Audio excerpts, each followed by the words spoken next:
নমস্কাৰ আবেলিৰ খবৰ ষ্টুডিঅ'ত মৰস্মিতা আৰম্ভণিতে এই মুহূৰ্তৰ বিগ ব্ৰেকিং নিউজ 56 গৰাকীলৈ বৃদ্ধি পাইছে অসমত কৰোনা সংক্ৰমিত লোকৰ সংখ্যা কাছাৰত আন 3 গৰাকী সংক্ৰমিতক চিনাক্ত কৰা হৈছে ৰাজস্থানৰ আজমেৰৰ পৰা অহা আন 3 গৰাকী কৰোনা সংক্ৰমিত চিনাক্ত হৈছে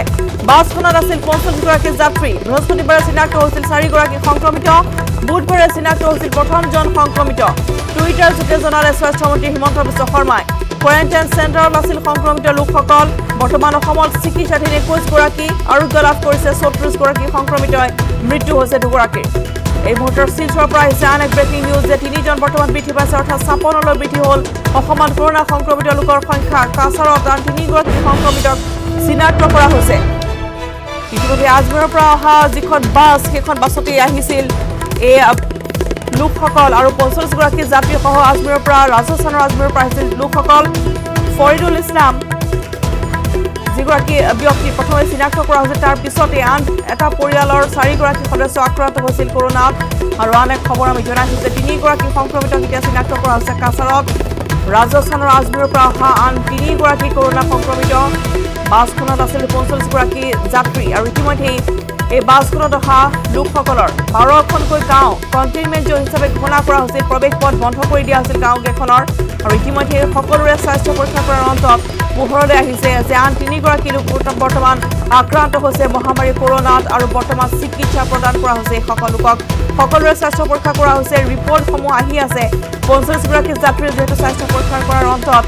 ৰিপৰ্টসমূহ বৰ্তমান আহি আছে আৰু খবৰ আমি জনাইছোঁ ইতিমধ্যে শিলচৰত এটা পৰিয়াল সম্পূৰ্ণৰূপে কৰোনাত আক্ৰান্ত হোৱাৰ পিছতে আন 3 গৰাকী আক্ৰান্ত হৈছে শিলচৰত বৰ্তমান ৰাজ্যত 56 গৰাকীলৈ বৃদ্ধি পাইছে সংক্ৰমিতৰ সংখ্যা গুৱাহাটীৰ লগতে শিলচৰত এতিয়া প্ৰশাসনে ব্যাপক সতৰ্কতামূলক ব্যৱস্থা গ্ৰহণ কৰিছে 12খনকৈ গাঁও ইতিমধ্যে চিল কৰি দিয়া হৈছিল কালিৰ দিনটোত আৰু আজিৰ খবৰ আমি জনাইছোঁ ইতিমধ্যে যিহেতু 45 গৰাকী যাত্ৰী সহ যিখন বাছ আজমেৰৰ পৰা আহিছে তাতে ইতিমধ্যে সংক্ৰমিত হৈছে আন 3 গৰাকী ব্যক্তি অনিৰুদ্ধ লস্কৰ আছে ফোন লাইনত অনিৰুদ্ধ ইতিমধ্যে আন 3 গৰাকী চিনাক্ত হৈছে শিলচৰত এই সকলো লোকৰ শেহতীয়া খবৰ কি জানিব পৰা গৈছে হয় ৰশ্মিতা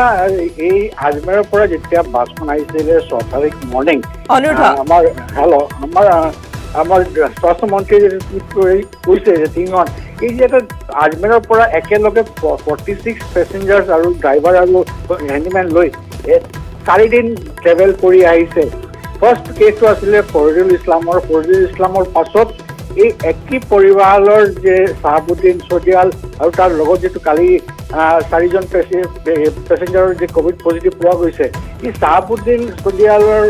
যে ভাইৰেল ইয়েটো বহুত হাই আছিলে এইটো কাৰণে আৰু এই যিমানখিনি বাছত আছে আৰু আমি এক্সপেক্ট কৰি আছিলোঁ যে আৰু নাম্বাৰটো অকণ বাঢ়িব এইটো আজি 3টা হৈছে আৰু বেছি হ'ব পাৰে ৰশ্মিতা এই 3 গৰাকী বয়স কিমান হ'ব কোন গাঁৱৰ তেওঁলোকৰ সেই সন্দৰ্ভত কি জানিব পৰা গৈছে পুৰুষ নে মহিলা ইয়াত শিশু আছে নেকি ৰশ্মিতা আমাৰ এটা প্ৰেছ ব্ৰিফিং হয় মেডিকেল ফেচিলিটিজৰ পৰা 4:30টাত সদায় চাকিত আছে এটা প্ৰেছ ব্ৰিফিং দিয়াৰ অলপ পিছত আমি গম পাম যে কেইজন আছিলে কি আছিলে এইজ কিমান আছিলে ৰশ্মিতা আজমেৰৰ পৰা আহিছিল এখন বাছ 45 গৰাকী আপুনি জনাইছে যে কণ্ডাক্টৰ হেণ্ডিমেন আছিল সকলোকে ইতিমধ্যে কোৱাৰেণ্টাইন কৰা হৈছে কিন্তু এতিয়া ভয়ংকৰ খবৰ যে বহুকেইগৰাকী শিশু আছিল মহিলা আছিল তেওঁলোকো হয়তো আক্ৰান্ত হ'ব পাৰে গতিকে স্বাস্থ্য পৰীক্ষা কৰা হৈছে সকলোৰে আৰু ৰিপৰ্টসমূহ বৰ্তমান আহি আছে হয় ৰেশমিলা আমি খালি এইটো নহয় আমি এটা খালি যদি এক্সাম্পল দিওঁ আমাৰ পেছাডহৰ গাঁও পেছাডহৰ শিলচৰ একদম সংলগ্ন 3 কিলোমিটাৰৰ পৰা 4 কিলোমিটাৰ দূৰতে হ'ব পেছাডহৰ গাঁও আমি তাতে গৈ দেখিছোঁ এটা গাঁৱতে 24জন পেছেঞ্জাৰ আছিলে এই গাঁওখন চিল কৰি দিয়া হৈছে কিন্তু এটা গোটেই দিন পাইছিলে 6 তাৰিখ মৰ্ণিং লৈ ইভিনিং এই এটা গোটেই দিন পাইছিলে হোম কোৱাৰেণ্টাইন কাৰণে এই টাইমত গৈ কিমান মানুহৰ লগত মানে দেখা সাক্ষাৎকাৰ হৈছে সেইটো এটা ডাঙৰ কথা কিন্তু 6 তাৰিখ ইভিনিং কোৱাৰেণ্টাইন কৰা হৈছে ইনষ্টিটিউচনৰ কোৱাৰেণ্টাইন তাৰপিছত টেষ্টিঙৰ পঠোৱা হৈছিলে কিন্তু এই টেষ্টিঙৰ পিছত আজি এতিয়া 4জন কালি হৈছে আজি আৰু 3জন আৰু হ'ব পাৰে নাম্বাৰখন বাঢ়িব পাৰে এইটো এটা আশংকা চলি আছে নিশ্চয়কৈ হয় আক্ৰান্তৰ সংখ্যা বৃদ্ধি পাব পাৰে ইতিমধ্যে অনিৰুদ্ধ আপুনি জনাইছিল যে 3টাকৈ কোৱাৰেণ্টাইন চেণ্টাৰ কৰা হৈছে শিলচৰত গতিকে সেই সময়তো একে ব্যৱস্থা গ্ৰহণ কৰা হৈছে হয় 3টা কোৱাৰেণ্টাইন চেণ্টাৰ স্পেচিফিকেলি আগতে তাতে কোনো নাছিলে টিচাৰ চিভিল হস্পিটেল এটা নেট্ৰিপ আৰু এটা হস্পিটেল আছে আমাৰ তাতে 3টা 45 জনক ডিষ্ট্ৰিবিউট কৰি থোৱা হৈছে। টেষ্টিং চলি আছে। 4জন যেতিয়া কোভিড পোৱা গৈছে এতিয়া পৰিয়ালৰ শিলচৰ মেডিকেল কলেজত ট্ৰান্সফাৰ কৰা হৈছিলে। আজি আৰু 3জনৰ নাম এতিয়া ঘোষণা কৰিছে। শিলচৰ মেডিকেল কোভিড ৱাৰ্ড লৈ যোৱা হ'ব আৰু বেলেগ বেলেগ যিমানখিনি ৰিপৰ্ট আহিব তাৰ পিছতেই শিলচৰ মেডিকেল কলেজত কোভিড ৱাৰ্ডত গৈ এইবিলাকৰ চব মেডিকেল হ'ব। হয় হয় নিশ্চয় অনুৰোধ। আৰু এতিয়া দেখিবলৈ পোৱা গৈছে যে শিলচৰত কালিৰ দিনটো 4জন, আজি 3জন, গতিকে মুঠ 7জন আক্ৰান্ত চিনাক্ত কৰা হৈছে 24 ঘণ্টাৰ ভিতৰতে। গতিকে প্ৰশাসনে কেনেধৰণৰ ব্যৱস্থা গ্ৰহণ কৰিছে বা শিলচৰত অন্য কিবা ব্যৱস্থা গ্ৰহণ কৰা হৈছে নেকি? যিহেতু পূৰ্বতে কোনো আক্ৰান্ত হোৱা নাছিল, কিন্তু এতিয়া এজনৰ পৰা এজন বৃদ্ধি পাবলৈ লৈছে। 24 ঘণ্টাত 7জনলৈ বৃদ্ধি পাইছে। অনিৰুদ্ধ ঠিক কথা ৰশ্মিতা। আমি যদি খালি 4 তাৰিখৰ কথা যদি কওঁ, 4 তাৰিখ যেতিয়া লকডাউন 3.0 গ্ৰীণ জোন আছিলে শিলচৰ, যিটোৰ কাৰণে মানুহ লাহে লাহে ওলাই আহিছিলে, দোকান পাট খুলিছিলে। কিন্তু এই 4লৈ আজি 8 তাৰিখত সোমাইছে, বহুত মানুহ ওলাই আহিছিলে। আজি আমি দেখিছোঁ মাইকিং কৰি গোটেই চহৰত মাইকিং কৰি এটা ঘূৰাই দিছিলে কমাৰ্চিয়েল ভেহিকেল কালিৰ পৰা ওলাব নোৱাৰিব। এনেদৰে আৰু পদক্ষেপ লৈ আছে কাছাৰ জিলা প্ৰশাসন। কিন্তু এটা যেতিয়া নাম্বাৰ বহি আছে, গ্ৰীণ জোনৰ পৰা অৰেঞ্জ জোন না ৰেড জোন হয়, এইটো অলপ আজি বা কালি আমি গম পাম। হয় নিশ্চয়কৈ অনুৰোধ। ধন্যবাদ জনাইছোঁ আপোনালৈ। আৰু 4:30 বজাত অধিক তথ্য অনুৰোধ জনাব পাৰিব, যিটো সেই সময়ছোৱাত তাৰ পৰা স্বাস্থ্য বিভাগে জনাব সদৰ কৰিব যে 3জনৰ সন্দৰ্ভত ট্ৰেভেল হিষ্ট্ৰী বা তেওঁলোকৰ কণ্টেক্ট হিষ্ট্ৰীৰ সন্দৰ্ভত ইতিমধ্যেই অনিৰুদ্ধ এই কথা স্পষ্ট কৰি দিছে যে 45গৰাকী যাত্ৰীসহ যিখন আজমেৰৰ পৰা বাছ আহিছিল, সেই বাছখনতেই আক্ৰান্ত হৈছে এই 3গৰাকী নতুনকৈ যি চিনাক্ত হৈছে বৰ্তমান শিলচৰত। আৰু অতিকৈ ভয়ংকৰ খবৰ যে একেলগে অহাৰ বাবে বাছখনত বহুসংখ্যক লোক আছিল, কিন্তু য'ত সামাজিক কোনো ধৰণৰ ব্যৱধান নাছিল, একেখন বাছতে তেওঁলোকক ৰাজস্থানৰ পৰা পঠিয়াই দিয়া হৈছিল, আজমেৰৰ পৰা পঠিয়াই দিয়া হৈছিল। য'ত প্ৰথমে আক্ৰান্ত হৈছিল ফৰিদুল ইছলাম নামৰ এগৰাকী যুৱক, আৰু ফৰিদুল ইছলামৰ পিছতেই একেটা পৰিয়ালে আন 4জন সদস্য আক্ৰান্ত হোৱাৰ পিছত আজিৰ দিনটোত আন 3জন লোক আক্ৰান্ত হোৱা বুলি খবৰ আহি পৰিছে। সৰ্বমুঠ বৰ্তমান 24 ঘণ্টাত শিলচৰতে 7গৰাকী আক্ৰান্ত হৈছে। বৰ্তমান গ্ৰীণ জোনৰ পৰা অৰেঞ্জ জোনৰ দিশে আহিছে শিলচৰ, বা ৰেড জোনো হ'ব পাৰে যদি আক্ৰান্ত সংখ্যা বৃদ্ধি পায়। সবিশেষ খবৰ 4:30 বজাত অধিক জানিব পৰা যাব, য'ত তেওঁলোকে প্ৰেছ মিট দিব, অৰ্থাৎ সংবাদ মাধ্যমক সম্বোধন কৰিব বা এই সন্দৰ্ভত সদৰি কৰিব অধিক খবৰ। কিন্তু ইতিমধ্যে আমি জনাইছোঁ যে যিসকল লোক আজমেৰৰ পৰা আহিছিল, যিখন বাছত আহিছিল, 3-4 দিন ধৰি তেওঁলোকে যাত্ৰা কৰিছিল, একেলগে খোৱা লোৱা কৰিছিল বা তেওঁলোকৰ স্পৰ্শ হৈছে ইজনে আনজনৰ সৈতে, তাৰপিছতে এতিয়া শিশুসহ কালিৰ দিনটো পৰিয়ালৰ 4জন সদস্য আক্ৰান্ত হোৱাৰ পিছতে আন 3জন লোক নতুনকৈ আজিৰ দিনটোত আক্ৰান্ত হোৱাৰ খবৰ আহি পৰিছে। আৰু হয়তো আক্ৰান্ত সংখ্যা বৃদ্ধি পাব পাৰে, যিহেতু পৰীক্ষাসমূহ কৰাৰ পিছত বৰ্তমান পৰ্যায়ক্ৰমে যাৰ ৰিপৰ্টসমূহ আহিছে, গতিকে প্ৰথম পৰ্যায়ৰ ৰিপৰ্টতে এতিয়া পজিটিভ পোৱা গৈছে 7জনৰ শৰীৰত। আৰু আনসকলৰ ক্ষেত্ৰত কি হয় ইতিমধ্যে পৰৱৰ্তী সময়ত জানিব পৰা যাব। আৰু ইতিমধ্যে শিলচৰত বিশেষ ব্যৱস্থা গ্ৰহণ কৰা হৈছে, সতৰ্কতামূলক ব্যৱস্থা গ্ৰহণ কৰা হৈছে। পূৰ্বতে গ্ৰীণ জোনত থকা শিলচৰ কিন্তু বৰ্তমান যথেষ্ট সংখ্যক লোক ওলাই অহাৰ পিছতে এতিয়া সংক্ৰমণৰ সংখ্যা বৃদ্ধি পোৱাৰ আশংকা প্ৰকট হৈছে।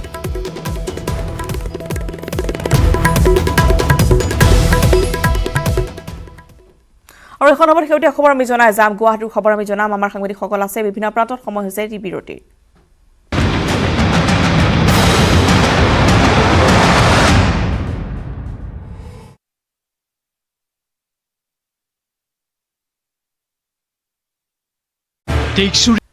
উভতি আহিছোঁ বাতৰিৰ মাজলৈ। আৰু স্বাস্থ্যমন্ত্ৰী ডক্টৰ হিমন্ত বিশ্ব শৰ্মা আজি এখন সংবাদমেল সম্বোধন কৰে। কৰোনা সংক্ৰমণ সন্দৰ্ভত তেওঁ সংবাদমেল সম্বোধন কৰিছে। মন্ত্ৰী হিমন্ত বিশ্ব শৰ্মাই কৰোনাৰ পৰিস্থিতিৰ অৱনতি ঘটাৰ কথা ব্যক্ত কৰে। আজমেৰৰ ঘটনাৰ কথা তেওঁ উল্লেখ কৰি কয় যে আজমেৰৰ বাছত 5টা পজিটিভ কেছ সেই মুহূৰ্তলৈকে পোৱা গৈছে, কিন্তু বৰ্তমান আক্ৰান্ত সংখ্যা বাঢ়ি 7জনলৈ বৃদ্ধি পাইছে। আৰু 45জনৰ 33জনৰ নিগেটিভ পোৱা গৈছে, 6জনৰ পুনৰ নমুনা সংগ্ৰহ কৰা হৈছে। সংক্ৰমিতৰ ভিতৰত 9 বছৰীয়া শিশু আছে, এই কথা তেওঁ জনায়। 2 মে'ত আজমেৰৰ পৰা আহিছিল বাছখন, 6 মে'ত শিলচৰত উপস্থিত হৈছিল। দীপিকা নাথ বুলি 16 বছৰীয়া ছোৱালী এগৰাকী, তেওঁৰ ভৰিত অলপ বিষ আছিলে আৰু ভৰিৰ বিষৰ লগত 27 এপ্ৰিল তাৰিখে এই ছোৱালীজনীৰ গাত অকণমান জ্বৰ উঠে। জ্বৰ উঠোৱাৰ পিছত ছোৱালীজনী ESI হস্পিটাল বেলতলাৰ তাতে তেওঁ OPDত যায় আৰু ডক্টৰে তেওঁক এখন প্ৰেছক্ৰিপশ্যন লিখি দিয়ে। পিছত ছোৱালীজনীয়ে নিজৰ আইতাকৰ ঘৰ বি বৰুৱা কেঞ্চাৰ ইনষ্টিটিউটৰ কলনীত আইতাক থাকে, মালতী বাজপুৰ খুব সম্ভৱ হস্পিটালৰ কাষত থাকিলে চিকিৎসা ভাল হ'ব বুলি ছোৱালীজনী আৰু তেখেতৰ ভনীয়ে দুইটাই আহি বি বৰুৱা কেঞ্চাৰ ইনষ্টিটিউটত দুইজনে আহি পায়। 7 তাৰিখে ৰাতিপুৱা নৰ্মেলি সাৰ পায়, আকৌ ভৰিত বিষৰ কথা কয় আৰু গধূলিলৈকে বমি হোৱাৰ পিছত ছোৱালীজনীৰ মৃত্যু হয়। যেতিয়া মৃত্যুৰ ঘটনা গুৱাহাটী চিকিৎসা মহাবিদ্যালয়ত BBCIৰ পৰা জনোৱা হয়, লক্ষণ দেখা পোৱাৰ পিছত গুৱাহাটী চিকিৎসা মহাবিদ্যালয়ৰ পৰা বি বৰুৱা কেঞ্চাৰ ইনষ্টিটিউটক উপদেশ দিয়া হয় যে এখেতক আপোনালোকে সৎকাৰ কৰোঁতে কোভিডৰ মৃতদেহ সৎকাৰৰ যি নিয়ম সেইখিনি যাতে পালন কৰে আৰু এখেতৰ যাতে চেম্পল ৰাখি থৈ দিয়ে। মৃতদেহৰ পৰা সংগ্ৰহ কৰা চেম্পলৰ ভিত্তিত যোৱাকালি ৰাতি তেখেতৰ চেম্পল পজিটিভ হিচাপে ঘোষিত হয় আৰু তাৰ লগে লগে বি বৰুৱা কেঞ্চাৰ ইনষ্টিটিউটৰ এমপ্লয়িজ কলনী লখৰাত এই ছোৱালীজনীৰ স্থায়ী বাসিন্দা সেই ঘৰখনত আৰু ESI হস্পিটাল বেলতলাত আমি কণ্টেক্ট ট্ৰেচিঙৰ কাম আৰম্ভ কৰিছোঁ। BBCI ষ্টাফ কোৱাৰ্টাৰক আমি কণ্টেইনমেণ্ট জোন হিচাপে ঘোষণা কৰিছোঁ আৰু ৰাতিপুৱা মই BBCI গৈ কেনেকে কৰ্কট ৰোগীসকলৰ চিকিৎসাও চলি থাকে আৰু সংক্ৰমণো যাতে বৃদ্ধি নহয় তাৰ বিষয়ে চিকিৎসকসকলৰ লগত আলোচনা কৰি আহিছোঁ। আমি অতি দুখিত যে এই দীপিকা নাথ বোলা ছোৱালীগৰাকীক জীৱিত সময়ত চিনাক্ত কৰিব নোৱাৰাৰ বাবেই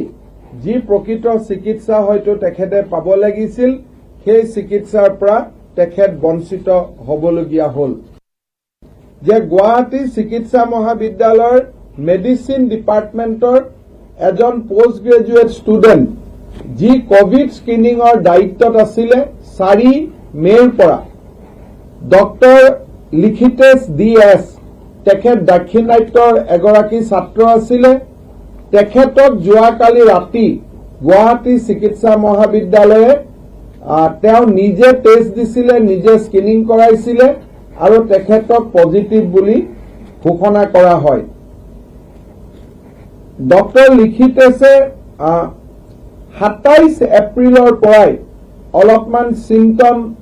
দেখুৱাই আছিলে। বিশেষকৈ 30 এপ্ৰিলত তেখেতে গুৱাহাটী চিকিৎসা মহাবিদ্যালয়ত এখন ৱৰ্কশ্বপতো অংশগ্ৰহণ কৰিছিলে। গুৱাহাটী চিকিৎসা মহাবিদ্যালয়ৰ 1 নম্বৰ আৱাসত তেওঁ থাকিছিলে আৰু 5 নম্বৰ আৱাসত কেইবাদিনো খোৱা বোৱা কৰিবৰ কাৰণে তালৈকে গৈছিলে। তাৰ পৰিপ্ৰেক্ষিতত গুৱাহাটী চিকিৎসা মহাবিদ্যালয়ৰ 1 নম্বৰ আৰু 5 নম্বৰ হোষ্টেলটো আমি কণ্টেইনমেণ্ট জোন হিচাপে ঘোষণা কৰিবলগীয়া হৈছে। তাৰ লগে লগে গুৱাহাটী চিকিৎসা মহাবিদ্যালয়ৰ অধীক্ষক ৰমেন তালুকদাৰকে ধৰি প্ৰায় প্ৰশাসনৰ লগত জড়িত কেইবাজনো চিকিৎসকক কোৱাৰেণ্টাইন কৰিবলগীয়া হৈছে আৰু আমাৰ এই গুৱাহাটী চিকিৎসা মহাবিদ্যালয়ৰ লগত জড়িত 3য় আৰু 4ৰ্থ শ্ৰেণীৰ কেইবাজনো কৰ্মীক আমি কোৱাৰেণ্টাইন কৰিবলগীয়া হৈছে। এই এটা কেছৰ বিপৰীতে আমি 386 জন ব্যক্তিক আমি কোৱাৰেণ্টাইন কৰিছোঁ। আমাৰ ৰাজ্যখনৰ পৰিস্থিতিৰ কিছু অৱনতি আমি সকলোৱে লক্ষ্য কৰিছোঁ। অৰ্থাৎ আমি যদি দেখা পাওঁ যে গুৱাহাটীৰ কাছাৰৰ 4টা কেছৰ 4টাৰে ট্ৰেভেল হিষ্ট্ৰী আছে আজমিৰ শ্বৰীফ। গুৱাহাটীৰ বা কামৰূপ অবিভক্ত কামৰূপ জিলা বা যিহেতু সৰু সজাই টেষ্টিং হৈছিলে আমি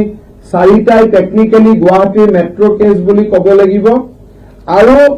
এই 4টাৰ এগৰাকীৰ ট্ৰেভেল হিষ্ট্ৰী আছে ফ্ৰম শিলিগুৰি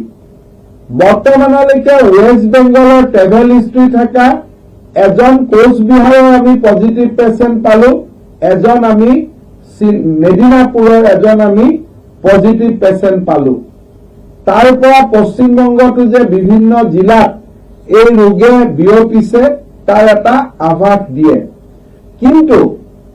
বাকি তিনিজন পেচেণ্ট ডক্টৰ লিখিতেশ বা দীপিকা নাথ বা বৰদা দাস এইসকলৰ কোনো ট্ৰেভেল হিষ্ট্ৰী নাই তাৰ ফলত আমি ধাৰণা কৰিব পাৰো যে গুৱাহাটীত আগত আমি মনীষ তিবিয়ালকো দেখিছিলো যে গুৱাহাটী মহানগৰীত এই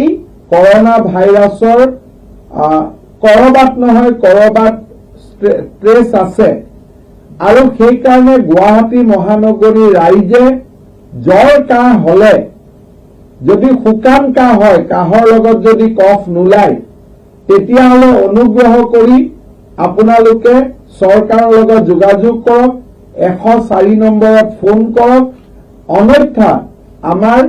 হস্পিটালৰ লগত আপোনালোকে যোগাযোগ কৰক প্লিজ আপোনালোকে ইগনোৰ আমি সিদ্ধান্ত লওঁ যে জিএমচিএইচত নেক্সট 3 ডেজ আমি নতুন এডমিশন নিদিওঁ কাৰণ আমি জিএমচিএইচখন সম্পূৰ্ণভাৱে যাতে আমি তাৰ পৰিৱেশটোৰ বিষয়ে গম পাওঁ কি হৈছে কি হোৱা নাই তললৈকে যাতে যাব পাৰো সেই কাৰণে আমি গোটেই জিএমচিএইচত নতুন পেচেণ্ট আমি এডমিশন আমি লগে লগে বন্ধ কৰো এই ডক্টৰ লিখিতেশৰ লগত জড়িত গোটেই কেইজন ষ্টুডেণ্টৰ ডক্টৰৰ আমাৰ গ্ৰেড 3 গ্ৰেড 4 সকলোৰে আমি ইতিমধ্যে চেম্পল কালেক্ট কৰিছো আৰু ৰাতি 12 বজাৰ ভিতৰত এই চেম্পলৰ ৰিজাল্ট আমি যাতে উলিয়াব পাৰো তাৰ বাবে আমাৰ মাইক্ৰোবায়োলজি ডিপাৰ্টমেণ্টে দিনে নিশাই কাম কৰিছে আমি নতুন দিল্লীৰ বিভিন্ন প্ৰাইভেট লেবৰ লগত যোগাযোগ কৰিছো যে যিকোনো প্ৰকাৰে গুৱাহাটী চিকিৎসা মহাবিদ্যালয় বৰ্তমান চিকিৎসাধীন হৈ থকা 700 ৰোগী তেওঁলোকক চোৱা চিতা কৰা নাৰ্ছসকল আৰু তেওঁলোকৰ লগত কৰ্তব্যৰত চতুৰ্থ শ্ৰেণীৰ কৰ্মচাৰীসকল ডক্টৰসকল আৰু আমাৰ এটেণ্ডেণ্ট সকল যিসকল আছিলে সকলোৰে আমি সোৱাব ল'ব খুজিছো প্ৰায় 1500 হ'ব আৰু আমি এদিন বা 1.5 দিন বা 2 দিনৰ ভিতৰত তেওঁলোকৰ ৰিজাল্ট আমি পাব খুজিছো আৰু ফলে মৃত দীপিকা নাথৰ চাঞ্চল্যকৰ তথ্য পোহৰলৈ আহিছে মহানগৰ বি বৰুৱা কেঞ্চাৰ হস্পিটেলত মৃত্যু হৈছিল দীপিকাৰ আৰু দীপিকাক চিকিৎসা সেৱা আগবঢ়াইছিল পাঠশালাৰ এগৰাকী চিকিৎসকে খবৰ আহি পৰিছে আৰু বি বৰুৱা কেঞ্চাৰ হস্পিটেলত কৰ্মৰত চিকিৎসকগৰাকী চিকিৎসাৰ পিছতে বুধবাৰে পাঠশালাৰ ঘৰলৈ গৈছিল চিকিৎসকগৰাকী আৰু বৰ্তমান গুৱাহাটীলৈ মাতি অনা হৈছে চিকিৎসকগৰাকীক চিকিৎসকজনৰ পৰিয়ালটোক বৰপেটা হস্পিটেললৈ প্ৰেৰণ কৰা হৈছে নিউজ 18ক এই কথা ফোন যোগে জনায় চিকিৎসকগৰাকীয়ে পুনৰবাৰ জনাইছো মৃত যিগৰাকী 16 বছৰীয়া কিশোৰী দীপিকা নাথক কোনে চিকিৎসা আগবঢ়াইছিল সেই সন্দৰ্ভত এক চাঞ্চল্যকৰ তথ্য পোহৰলৈ আহিছে মহানগৰী বি বৰুৱা কেঞ্চাৰ হস্পিটেলত মৃত্যু হৈছিল দীপিকাৰ আৰু দীপিকাক চিকিৎসা সেৱা আগবঢ়াইছিল পাঠশালাৰ এগৰাকী চিকিৎসকে বি বৰুৱা কেঞ্চাৰ হস্পিটেলত কৰ্মৰত চিকিৎসকগৰাকী চিকিৎসাৰ পিছতেই বুধবাৰে পাঠশালাৰ ঘৰলৈও গৈছিল চিকিৎসকগৰাকী আৰু বৰ্তমান তেওঁক গুৱাহাটীলৈ মাতি অনা হৈছে আৰু লগতে তেওঁৰ পৰিয়ালবৰ্গক বৰপেটা হস্পিটেললৈ প্ৰেৰণ কৰা হৈছে নিউজ 18ক এই কথা জনায় চিকিৎসকগৰাকী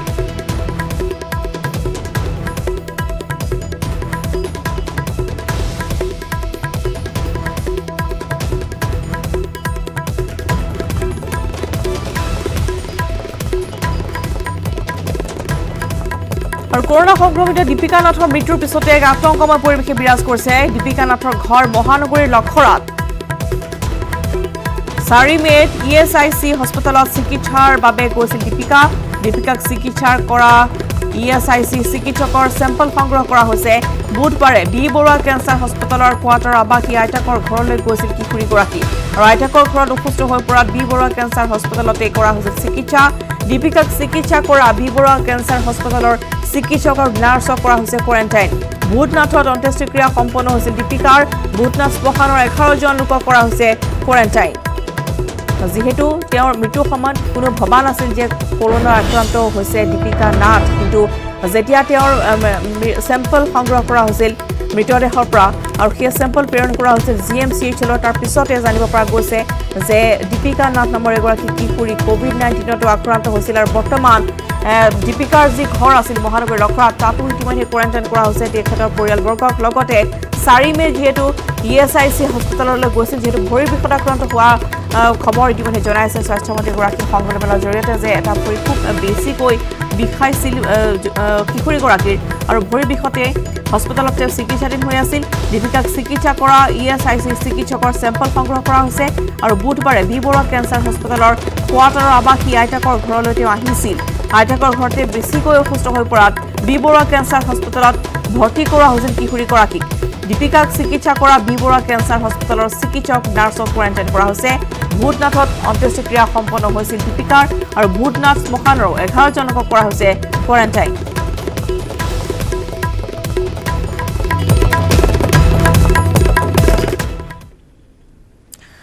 আগবাঢ়িছো এনে খবৰ মাজলৈ পাঠশালাৰ চন্দ্ৰনগৰত বাইক চুৰি মোহিত তালুকদাৰ নামৰ লোকজনৰ ঘৰৰ পৰা চুৰি হ'ল বাইকখন বৃহস্পতিবাৰে নিশা চুৰে গেটৰ তলা ভাঙি প্ৰৱেশ কৰি বাইকখন লৈ উঠাও পায় বৰ্তমানলৈ কোনো সন্ধান পোৱা নাই বাইকৰ গৰাকী মোহিত তালুকদাৰে ঘটনা সন্দৰ্ভত পাঠশালা থানাত এখন এজাহাৰ দাখিল কৰিছে পাঠশালা চন্দ্ৰনগৰত বাইক চুৰি ঘটনা সংঘটিত হৈছে মোহিত তালুকদাৰ নামৰ লোকজনৰ ঘৰৰ পৰা চুৰি হ'ল বাইক বৃহস্পতিবাৰে নিশা চুৰেট গেটৰ তলা ভাঙি প্ৰৱেশ কৰি বাইকখন লৈ উঠা হয় বৰ্তমানলৈকে কোনো সন্ধান পোৱা নাই বাইকৰ গৰাকী মোহিত তালুকদাৰে ঘটনা সন্দৰ্ভত পাঠশালা থানাত এজাহাৰ দাখিল কৰিছে কুকুৰৰ শব্দ পোৱা যায় তাৰপিছত উঠি পেলাই আমি একো শব্দ মানে কুকুৰৰ শব্দহে পালোঁ বাহিৰত একো শব্দ পোৱা নাই তাৰপিছত আমি আৰু ঘৰৰ ভিতৰতে থাকিলোঁ কিন্তু ৰাতি পুৱা 4:30 বজাত মই উঠি দেখিছোঁ গেট খোলা আছে বাহিৰত ওলাই আহি গেটখন খোলা থকা দেখা পাই ঘূৰি আহিছে চাওঁ মানে ইয়াত গাড়ীখন থকা জেগাটোত গাড়ীখন নাই তাৰপিছত ল'ৰাটোক মাতিলোঁ চব অনুসন্ধান কৰিলোঁ বিচাৰিলোঁ আৰু গাড়ীখন নাই আৰু চুৰ হৈ গ'ল ৰাতি 2:30 বজাত ওচৰৰ মানুহে কুকুৰৰ শব্দ পাইছে আৰু গাড়ীখন ওচৰৰ মানুহ এটাই ল'ৰা এটাই দুটা মানুহে চলাই যোৱা দেখা পাইছে খুব স্পীডত চলাই গৈছে গাড়ীখন লৈ এই বিষয়ে পাঠশালা আৰক্ষী চকীত অৱগত কৰিছোঁ এজাহাৰ এখন দিছোঁ একেৰাহে তিনিটা বৃহৎ চমক এইবাৰ জিঅ'ত 11,367 কোটি টকা বিনিয়োগৰ ঘোষণা ভিস্টা ইকুইটি পাৰ্টনাৰ্ছৰ এই বিনিয়োগৰ লগে লগে জিঅ' প্লেটফৰ্মবোৰে মাত্ৰ 3 সপ্তাহৰ ভিতৰতে 60,596.37 কোটি টকাৰ বিদেশী বিনিয়োগ লাভ কৰাত সফল হৈছে লকডাউনৰ মাজত দেশত ব্যৱসায় থমকি ৰলেও এটাৰ পিছত আন এটা চমক দিছে জিঅ'ই ফেচবুক চিলভাৰ লেকৰ পিছত এইবাৰ আমেৰিকান কোম্পানী ভিস্টাই পাৰ্টনাৰ্ছে জিঅ'ত বিপুল পৰিমাণৰ ধন বিনিয়োগ কৰিছে জিঅ'ৰ 2.32% ষ্টক ক্ৰয় কৰাৰ কথা ঘোষণা কৰিছে আমেৰিকাৰ private equity firm Vista equity পাৰ্টনাৰ্ছে ইয়াৰ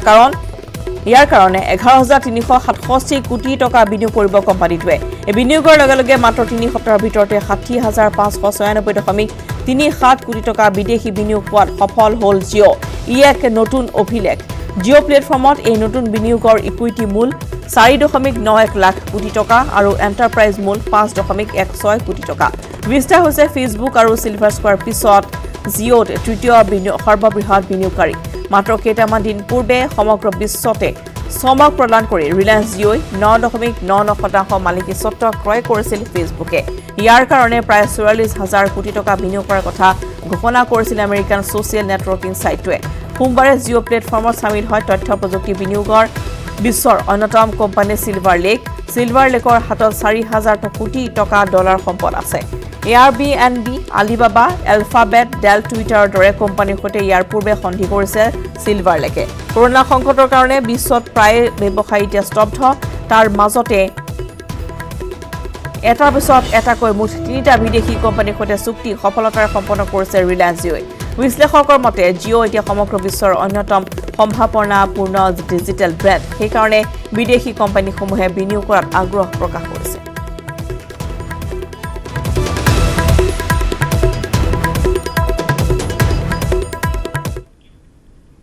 জিএমচিএইচৰ 9 গৰাকী চিকিৎসকক কৰা হৈছে কোৱাৰেণ্টাইন। কোৱাৰেণ্টাইনত অধীক্ষক আছে ডক্টৰ ৰমেন তালুকদাৰ। এগৰাকী চিকিৎসক সংক্ৰমিত হোৱাৰ পিছতে কোৱাৰেণ্টাইন কৰা হৈছে সকলোকে। 9 গৰাকী সৰ্বমুঠ চিকিৎসকক কৰা হৈছে কোৱাৰেণ্টাইন। জিএমচিএইচত যেহেতু নতুন ৰোগীৰ প্ৰৱেশ বৰ্তমান নিষিদ্ধ কৰি দিয়া হৈছে আৰু কোৱাৰেণ্টাইন কৰা হৈছে চিকিৎসকসকলক, যেহেতু বৰ্তমান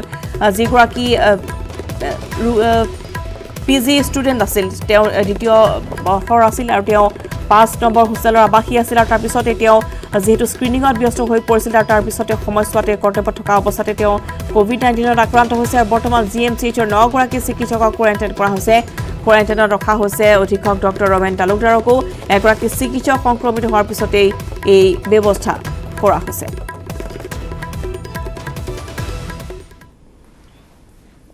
লগতে সময় হৈছে আবেলি খবৰ পাই এতিয়া বিদায় লোৱাৰ। নমস্কাৰ।